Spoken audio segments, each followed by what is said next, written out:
7 de septiembre de 1191. La oscuridad que precede al amanecer a lo largo de la costa mediterránea esconde una pesadilla imposible. 20.000 cruzados se extienden a lo largo de 19 kilómetros de arena ardiente entre el mar y la muerte, su columna tan delgada que un solo ataque coordinado podría cortarla en fragmentos indefensos. Cada paso al sur de Acre los lleva más profundamente a la trampa de Saladino. El aire brilla a 43 grados centígrados al amanecer. Caballeros con 36 kilos de armadura de acero se cocinan dentro de su malla como carne en un horno. Los caballos se desploman cada cuarto de milla, sus jinetes obligados a continuar a pie o morir donde caen. Imagínate esto. Eres un caballero cruzado observando el horizonte bailar con espejismos de calor, sabiendo que en algún lugar más allá de tu visión, 30.000 guerreros musulmanes se están preparando para el golpe mortal. La apuesta de Ricardo Corazón de León desafió todos los principios de la guerra medieval. Marchar con 20.000 hombres a lo largo de una estrecha franja costera con territorio hostil a un lado y el mar al otro violaba la regla más básica de supervivencia militar: nunca te atrapen con un obstáculo. Sin embargo, allí estaba él, al frente del mayor ejército cruzado reunido desde el desastre de Atín 4 años antes, desplegado a lo largo del antiguo camino a Jaffa. Las matemáticas eran aterradoras. Su columna se extendía 19 kilómetros desde la vanguardia hasta la retaguardia, una distancia tan vasta que un mensaje tardaba 2 horas en viajar de adelante hacia atrás. En cualquier momento dado, la mitad de su ejército no podía ver a la otra mitad. Si Saladino atacaba el centro, los cruzados estarían librando 3 batallas separadas sin esperanza de apoyo mutuo. Pero esto es lo que las crónicas no te dicen. Ricardo no tenía elección. Detrás de ellos yacían las ruinas humeantes de las fortificaciones costeras que Saladino había destruido sistemáticamente. Delante esperaba Jaffa, el único puerto entre Acre y Egipto capaz de abastecer a un ejército importante. Sin Jaffa, la tercera cruzada moriría de hambre en cuestión de meses. El rey inglés había calculado que sus 20.000 tropas podrían llegar al puerto en 5 días de marcha forzada. Lo que no había calculado era que Saladino estaría esperando con el mayor ejército musulmán reunido desde la reconquista de Jerusalén. La fuerza enemiga que lo seguía en marcha era incomprensible. 30.000 guerreros se movían como una marea oscura por las colinas paralelas a la carretera de la costa. El ejército de Saladino incluía 12.000 arqueros a caballo turcos, cuyos arcos compuestos podían perforar la cota de malla a 200 yardas. 8.000 jinetes pesados kurdos y árabes portaban lanzas que podían atravesar escudos y cuerpos de una sola estocada. 10.000 soldados de infantería y tropas de apoyo completaban un ejército que había aplastado a todas las fuerzas cristianas que encontró durante 4 años consecutivos. La guerra psicológica ya había comenzado. Cada mañana, los cruzados despertaban con el lejano estruendo de los tambores de guerra musulmanes que resonaban en las colinas. Cada noche, veían cómo las hogueras de señales florecían en el horizonte como estrellas fugaces, mientras los comandantes de Saladino coordinaban los movimientos de fuerzas que los cristianos no podían ver ni contar. El calor mataba a más cruzados que las flechas musulmanas. Los hombres se desplomaban con sus armaduras, arrastrados inconscientes de la columna por camaradas que apenas podían caminar. Las fuentes de agua habían sido envenenadas o destruidas por las fuerzas musulmanas en retirada. Los escasos pozos que encontraron producían un líquido salobre que dejaba a los hombres con arcadas y débiles. El propio Ricardo cabalgaba en el centro de la columna, con su estandarte real, un objetivo visible a kilómetros de distancia, calculando constantemente distancias, bajas y tiempo. Sus exploradores reportaban la misma información aterradora hora tras hora: las fuerzas musulmanas se acercaban desde 3 direcciones, la trampa se estrechaba con cada paso hacia el sur. En la mañana del 6 de septiembre, todo cambió. Los jinetes cruzados informaron que todo el ejército de Saladino se había movido para bloquear el camino costero que tenían delante. 30.000 guerreros se posicionaron entre el ejército cristiano y Jaffa, cortando la única ruta de salvación. La trampa estaba lista. Ricardo se enfrentaba a una decisión imposible: atacar a una fuerza que lo superaba en número 3-2 en terreno abierto, donde la superioridad de la caballería musulmana sería decisiva, o intentar una retirada combativa de regreso a Acre a través de un territorio ahora plagado de exploradores enemigos. Cualquiera de las dos opciones significaba una probable aniquilación. Lo que sucedió a continuación no debería haber sido posible. Ricardo, a pesar de apenas permanecer consciente por el calor, el agotamiento y la disentería, Había distribuido sus fuerzas a lo largo de la columna de 19 kilómetros en una formación tan revolucionaria que cambiaría la guerra medieval para siempre. Al amanecer del 7 de septiembre, la formación creciente de Saladino emergió de la niebla matutina como una visión apocalíptica. 30.000 guerreros se dispusieron a lo largo de la llanura costera en un arco mortífero perfecto, con sus pulidas armas captando los primeros rayos de sol. La visión que recibieron los exhaustos exploradores de Ricardo desafió la comprensión. Desde las colinas sobre Arsuf hasta el mismo borde del Mediterráneo, una línea ininterrumpida de caballería, arqueros e infantería se extendía por más de 3 kilómetros. Saladino había comprometido todas sus fuerzas en este único combate decisivo. El genio táctico del sultán se hizo evidente de inmediato. Su ala derecha, comandada por su sobrino, Taki Alin, situó 10.000 jinetes kurdos en una elevación que dominaba la carretera costera. Se trataba de jinetes veteranos que habían destrozado ejércitos cristianos desde Damasco hasta el Cairo, con sus lanzas reluciendo como un bosque de acero bajo el sol naciente. El propio Saladino comandaba el centro con 8.000 guardias mamelucos, los soldados esclavos de élite cuya disciplina y ferocidad se habían vuelto legendarias en todo el mundo islámico. Cada mameluco representaba años de entrenamiento y una fortuna en equipo, guerreros que no conocían la retirada ni aceptaban cuartel. Pero fue el ala izquierda la que resultaría más letal. 7.000 arqueros a caballo turcos se extendieron por la llanura como una marea oscura, con sus arcos compuestos capaces de disparar 15.000 flechas por minuto a máxima velocidad. Detrás de ellos avanzaban 5.000 infantes que llevaban las banderas negras de la Yad, voluntarios que habían viajado desde todo el mundo musulmán en busca de la oportunidad de expulsar al cristianismo de Tierra Santa para siempre. La realidad matemática era ineludible. Incluso si cada cristiano luchaba con destreza sobrehumana, las cifras garantizaban la victoria musulmana. Esto es lo que los cronistas musulmanes no cuentan sobre esa mañana.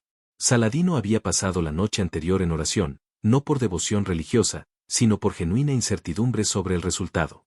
4 años de guerra constante contra los cruzados le habían enseñado a respetar su desesperado coraje. La reputación de Ricardo lo precedía como un frente de tormenta, y el sultán sabía que los cruzados acorralados luchaban con la furia de hombres que esperan el paraíso o la muerte con la misma anticipación. Hacia la tercera hora después del amanecer, comenzó el asalto psicológico. Los tambores musulmanes, ubicados a lo largo de la media luna, iniciaron un redoble rítmico que se podía oír a 8 kilómetros de distancia. El sonido resonó por la llanura como un trueno lejano, acentuado por el agudo lamento de los cuernos y los gritos de guerra de 30.000 voces al unísono. El efecto en la moral cristiana fue inmediato y devastador. Los caballos se encabritaron y forcejearon con sus bridas. Los hombres se santiguaron repetidamente y las oraciones susurradas se hicieron audibles en toda la columna. Entonces llegaron las flechas. 15.000 jinetes turcos comenzaron a rodear la formación cruzada a gran distancia, disparando flechas tan rápido como podía.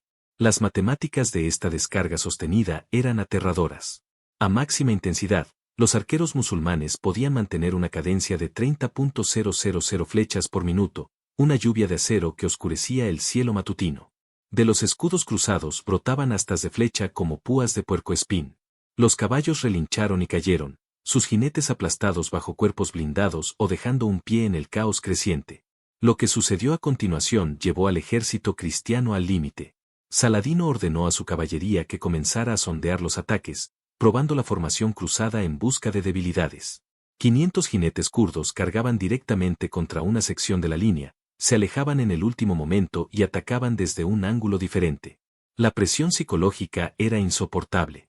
Los caballeros aferraban las riendas hasta que se les pusieron blancos los nudillos, viendo a los enemigos acercarse y retirarse sin poder contraatacar. El punto más vulnerable era la retaguardia, donde los caballeros hospitalarios libraban una desesperada acción de contención contra los asaltos musulmanes cada vez más agresivos. El hermano Giardablus, mariscal hospitalario, vio a sus hermanos montados caer uno a uno ante la interminable lluvia de flechas. Al mediodía, la mitad de sus caballeros habían perdido sus caballos de guerra y luchaban a pie. Sus pesadas armaduras se convertían en una sentencia de muerte bajo el calor abrasador. El propio Ricardo comenzaba a desmoronarse bajo la presión insoportable. Los testigos informaron haber visto al rey tambalearse en su silla de montar, mientras el agotamiento por calor y la disentería, combinados con la tensión del mando, lo empujaban al colapso. Sin embargo, Cada vez que sus subordinados pedían permiso para cargar, para romper la asfixiante postura defensiva y contraatacar a sus atormentadores, la respuesta de Ricardo seguía siendo la misma: mantengan la formación. Esperen el momento perfecto. Que vengan a nosotros. Pero la disciplina se fracturaba como el cristal bajo presión, y Saladino podía presentirlo. A las 11 de aquella abrasadora mañana de septiembre, el punto de quiebre llegó con precisión matemática. El hermano Gierdablos, mariscal del Hospital de Caballeros, vio caer al último de sus hermanos montados bajo las flechas turcas. 43 caballeros reducidos a 17 en menos de 3 horas. La retaguardia se desintegraba bajo una presión que ninguna formación medieval había sido diseñada para soportar. Su voz se quebró al enviar a otro mensajero al galope hacia la posición de Ricardo. No podemos resistir mucho más. Permítanos cargar o moriremos donde estamos. La respuesta de Ricardo llegó en cuestión de minutos, llevada por un sargento empapado en sangre cuyo caballo tenía 3 astas de flecha sobresaliendo del cuello. Mantengan la formación. Que vengan a nosotros. La disciplina táctica del rey se mantuvo absoluta incluso mientras su ejército se desangraba a su alrededor. Pero la disciplina tiene límites, y los hospitalarios habían alcanzado los suyos. Lo que sucediera después determinaría si el cristianismo sobrevivía en Tierra Santa o perecía en la arena a las afueras de Arsuf. El momento que lo cambió todo comenzó con el ataque de ira incontrolable de un solo caballero. El hermano Balduino de Caro, al ver morir a sus camaradas bajo la interminable lluvia de flechas, sin poder contraatacar, finalmente perdió el control. Las fuentes difieren en sus palabras exactas, pero el Itinerarium Regis Ricardi lo registra gritando algo que se podría traducir como: Dios quiere que muramos como guerreros, no como ganado. Espoleó a su caballo de guerra hacia adelante, solo, directamente contra las filas de la caballería kurda de Taki Alin. El efecto psicológico fue instantáneo y catastrófico. Ver a uno de sus hermanos cargar hacia una muerte segura desató una avalancha emocional entre los hospitalarios. Los gritos desesperados del mariscal Gier pidiendo orden se desvanecieron bajo el estruendo de los cascos mientras 300 caballeros rompían la formación simultáneamente. No fue una carga planeada, ni una decisión táctica, sino pura furia del campo de batalla manifestada en acero y carne de caballo. Aquí es donde la leyenda se encuentra con la realidad. Todos los manuales militares escritos durante los 2 siglos siguientes describirían lo que siguió como imposible. 300 jinetes pesados actuando sin coordinación y apoyo, abalanzándose sobre 10.000 disciplinados guerreros musulmanes, debería haber resultado en una aniquilación inmediata. Las matemáticas eran absurdas. Sin embargo, a los 30 segundos del impacto, el ala derecha de Taki Alin comenzó a derrumbarse. El secreto residía en la sincronización y el terreno que Richard había estado calculando toda la mañana. La formación en media luna de Saladino, perfectamente posicionada para el acoso con arco, resultó catastróficamente vulnerable a un asalto cuerpo a cuerpo repentino. La caballería kurda, dispersa a lo largo de casi una milla de frente, no pudo concentrar suficientes lanzas para detener la cuña cristiana. Los arqueros a caballo turcos, letales a distancia, encontraron sus arcos compuestos inútiles en el combate cuerpo a cuerpo contra oponentes con armadura de malla completa. Y lo más crítico, la formación musulmana carecía de profundidad. Si se atravesaba la línea del frente, no había nada detrás, excepto carros de suministro y seguidores del campamento. Ricardo se enfrentó a la decisión más crucial de la Tercera Cruzada: apoyar la carga no autorizada y arriesgarse a perder a todo su ejército en una refriega general, o dejar que los hospitalarios murieran solos y mantener su cuidadosa postura defensiva. Su elección resonaría a lo largo de siglos de historia militar. El rey que había pasado 4 años planeando este momento, que había sacrificado miles de vidas para alcanzar esta posición táctica perfecta, que sabía que una decisión equivocada significaba el fin de la presencia cristiana en Tierra Santa, tuvo quizás 30 segundos para elegir entre la supervivencia calculada y el suicidio glorioso. El sonido de las trompetas musulmanas gritando señales de retirada por el ala derecha de Saladino tomó la decisión por él. Los 10.000 jinetes de Taki Alin no solo se retiraban, huían en completo desorden. La visión de veteranos kurdos, conquistadores de Damasco y El Cairo, huyendo de un puñado de caballeros cristianos, creó una onda expansiva psicológica que recorrió todo el ejército musulmán. Pero el verdadero genio de Ricardo residió en lo que hizo a continuación. En lugar de dedicar todas sus fuerzas a perseguir el ala enemiga destrozada, dio 3 toques secos de su cuerno de guerra. Todo caballero cruzado conocía esa señal, la había practicado durante meses durante la marcha desde Acre. 3 toques significaban una cosa: una carga controlada a través de los huecos designados en la formación.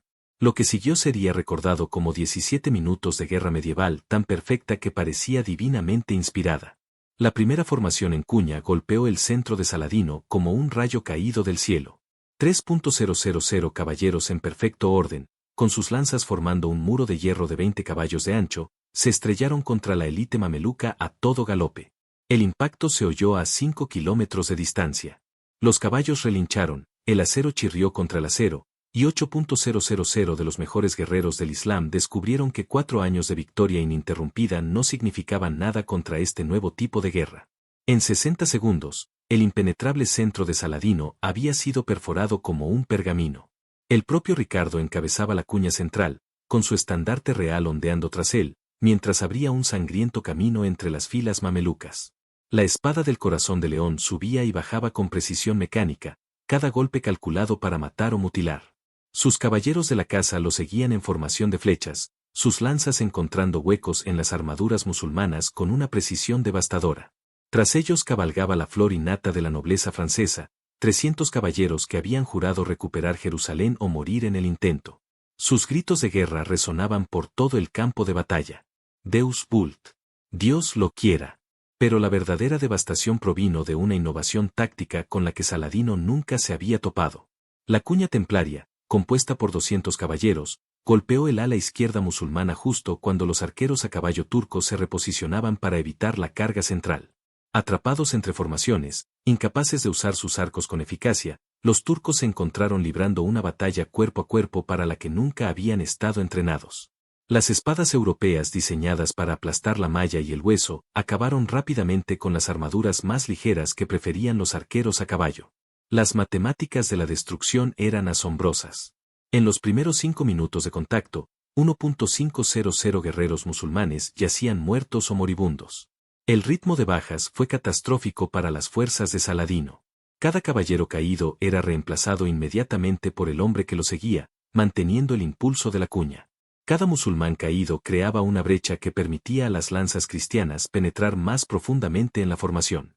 Saladino observó desde su colina de mando cómo décadas de minucioso reclutamiento y entrenamiento se desvanecían en una tormenta de acero y carne de caballo. Esto es lo que los cronistas islámicos intentaron ocultar sobre esos 17 minutos. El colapso psicológico fue instantáneo y total. Los guerreros que habían conquistado Jerusalén, que habían derrotado a los ejércitos cristianos desde Egipto hasta Siria, comenzaron a huir sin órdenes. Los mamelucos personales de Saladino, hombres que habían jurado morir antes que retirarse, abandonaron sus puestos y cabalgaron hacia las colinas. El sultán se encontró prácticamente solo, su estructura de mando se desvanecía mientras el pánico se extendía como un reguero de pólvora por las filas. La persecución se convirtió en una masacre. La disciplinada carga de Ricardo se transformó en una expedición de caza mientras la destrozada caballería musulmana avanzaba por la llanura en completo desorden. Los caballeros que habían soportado 3 horas de bombardeo de flechas finalmente encontraron objetivos a los que alcanzar, y su venganza fue absoluta. Los arqueros a caballo turcos, letales a distancia pero indefensos en el combate cuerpo a cuerpo, murieron por cientos mientras intentaban alcanzar la seguridad de las colinas. El ala de Taqi Alin, ya destrozada por la carga no autorizada del hospitalario, se desintegró por completo al ser alcanzada por nuevas reservas cruzadas. 7.000 jinetes kurdos, orgullo del ala derecha de Saladino, dejaron de existir como fuerza organizada. Su propio comandante escapó por los pelos, abandonando su estandarte de guerra y su equipo personal en su desesperada huida hacia Damasco.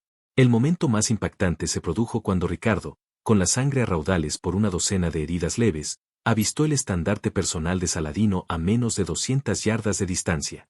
Durante 30 segundos, el destino de la tercera cruzada pendió de un hilo mientras el rey inglés espoleaba a su caballo de guerra hacia el sultán de Egipto y Siria. Los guardaespaldas musulmanes se interpusieron entre su señor y el rey cristiano que cargaba. La lanza de Ricardo dio en el blanco 2 veces antes de que la superioridad numérica lo obligara a retroceder, pero el impacto psicológico fue devastador. Saladino estuvo a punto de ser capturado o muerto. Al mediodía, 35.000 guerreros musulmanes se habían reducido a menos de 8.000 combatientes efectivos. 7.000 enemigos muertos cubrían la llanura costera, oscureciendo la arena con su sangre bajo el abrasador sol palestino. El convoy de Saladino, valorado en una fortuna en oro y suministros, cayó intacto ante los cruzados. Lo más devastador de todo fue que 32 comandantes musulmanes yacían entre los muertos, con una pericia y experiencia irreemplazables. Sin embargo, en el momento de triunfo absoluto, Ricardo tomó la decisión que marcaría la tercera cruzada para siempre. Mientras sus caballeros se preparaban para perseguir al ejército enemigo destrozado y acabar con Saladino de una vez por todas, Corazón de León alzó su estandarte y dio la señal de alto. La mayor victoria táctica en la historia de las cruzadas estaba a punto de convertirse en el mayor error estratégico. El silencio que descendió sobre el campo de batalla fue más aterrador que los gritos de batalla. La señal del cuerno de Ricardo resonó por la llanura costera, llamando a sus caballeros a retirarse de la persecución justo cuando el ejército destrozado de Saladino se dirigía hacia las colinas en completo desorden. La mayor victoria táctica en la historia de las cruzadas había durado exactamente 17 minutos, pero la decisión de ponerle fin resonaría durante siglos. A medida que el polvo se asentaba sobre 7.000 cadáveres musulmanes, el verdadero coste de una guerra perfecta comenzó a revelarse. Las consecuencias inmediatas desafiaron la comprensión. Las bajas de los cruzados ascendieron a menos de 700 muertos y heridos, una tasa de pérdidas tan mínima que parecía divinamente ordenada. Sin embargo, dispersos a lo largo de 3 kilómetros de arena empapada en sangre yacían los restos del invencible ejército de Saladino. Los cronistas musulmanes afirmarían más tarde que el sultán solo perdió 3.000 hombres, pero las fuentes cristianas contaron los cuerpos metódicamente.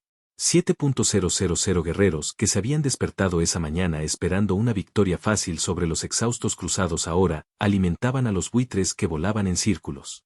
Lo que conmocionó incluso a los caballeros veteranos fue la magnitud del colapso psicológico. No se trataba de los restos rotos de alguna leva feudal, sino de soldados profesionales que habían conquistado Jerusalén, Damasco y El Cairo. Mamelucos que nunca se habían retirado en su vida, abandonaron equipo que valía fortunas. Los arqueros a caballo turcos, maestros de la guerra montada, dejaron sus arcos compuestos y huyeron a pie. Lo más revelador de todo es que 32 comandantes musulmanes yacían entre los muertos, con un liderazgo y una experiencia irreemplazables. El hermano Gierda Blose, cuya carga no autorizada había provocado la avalancha, contempló los restos con sombría satisfacción. Sus hospitalis habían sufrido un 40% de bajas durante el bombardeo matutino, pero su sacrificio había comprado algo invaluable, la prueba de que Saladino podía ser derrotado en batalla abierta. El propio mariscal presentaba 3 heridas de flecha y una lanza que le había atravesado la cota de malla. Aún así, permaneció en la silla, dirigiendo la recogida de heridos y el despojo sistemático de los muertos enemigos. Pero esto es lo que las crónicas no revelan sobre la fatídica decisión de Ricardo de detener la persecución. Corazón de León había calculado que destruir por completo el ejército de Saladino requeriría al menos 4 horas de dura cabalgata por terreno accidentado. Sus caballeros estaban exhaustos, con sus caballos destrozados por la devastadora carga. Y lo que era más grave, perseguir a un enemigo derrotado significaba abandonar el convoy de bagajes capturado, cuyo valor superaba los ingresos anuales de la mayoría de los reinos europeos. Ricardo prefirió la riqueza segura a la posible aniquilación. Las implicaciones estratégicas se hicieron evidentes en cuestión de horas. La huida de Saladino con 8.000 supervivientes significó que el objetivo principal de la Tercera Cruzada seguía sin cumplirse. Jerusalén aún se encontraba a 64 kilómetros tierra adentro, con sus murallas intactas y su guarnición reforzada por las fuerzas del sultán en retirada. La victoria en Arsuf había eliminado a un ejército musulmán, pero Saladino comandaba a otros. Egipto permaneció invicto, Damasco sin amenazas. Y lo más importante, el propio sultán sobrevivió para luchar otro día. El impacto psicológico resultó incluso más significativo que el resultado táctico. Durante 4 años, la Europa cristiana había observado con impotencia cómo Saladino arrasaba con los territorios cruzados como si fueran pergaminos. At-Tin había establecido la superioridad militar musulmana como un artículo de fe. Arsuf destrozó esa percepción por completo. La noticia de la victoria de Ricardo llegaría a Londres, París y Roma en cuestión de meses, revitalizando el apoyo a la cruzada e inspirando nuevas campañas de reclutamiento en todo el continente. Sin embargo, entre los líderes cruzados, la duda se cernía como un veneno. Raimundo de Trípoli, al observar la carnicería del campo de batalla, planteó la pregunta que perseguiría a Ricardo el resto de su vida. Si podemos masacrarlos tan completamente en batalla abierta, ¿por qué no marchamos directamente a Jerusalén mientras aún se recuperan de esta derrota? La respuesta del rey reveló la parálisis estratégica que definiría el resto de la Tercera Cruzada. Somos demasiado pocos para sitiar la ciudad santa mientras el ejército de campaña de Saladino permanece intacto.